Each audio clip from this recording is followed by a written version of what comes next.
പ്രഭാത ചിന്തകളിലേക്ക് ഏവരെയും സ്നേഹപൂർവ്വം സ്വാഗതം ചെയ്യുന്നു.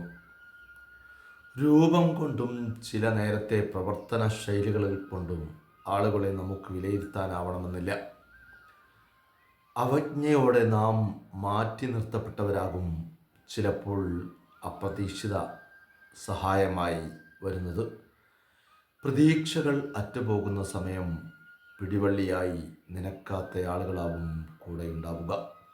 ജീവിതത്തിൽ ഒരിക്കലെങ്കിലും പ്രതീക്ഷയാവാൻ കഴിഞ്ഞാൽ ജീവിതം ധന്യമാകും. ഏറ്റവും താഴ്ന്ന പടിയിൽ നിന്ന് പോലും മുകളിലേക്ക് മാർഗങ്ങളുണ്ടാവും.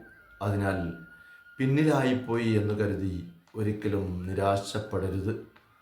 മറ്റുള്ളവരുടെ കുറ്റവും കുറവും പറയുന്നിടത്ത് ഇരിക്കാതെ ഒഴിഞ്ഞു മാറുന്നതാവും ഏറ്റവും ഗുണകരം.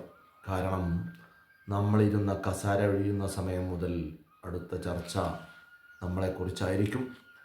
നമ്മുടെ സാന്നിധ്യം കൊതിക്കുന്ന, നമ്മുടെ സ്നേഹത്തിനായി ദാഹിക്കുന്ന, അതിലാഹ്ലാദം കണ്ടെത്തുന്ന, എന്നും നമുക്കായി പ്രാർത്ഥിക്കുന്ന കുറച്ചു മനുഷ്യ സുഹൃത്തുക്കളാണ് ജീവിതത്തിൽ നമുക്ക് ലഭിക്കുന്ന ഏറ്റവും വലിയ സൗഭാഗ്യം.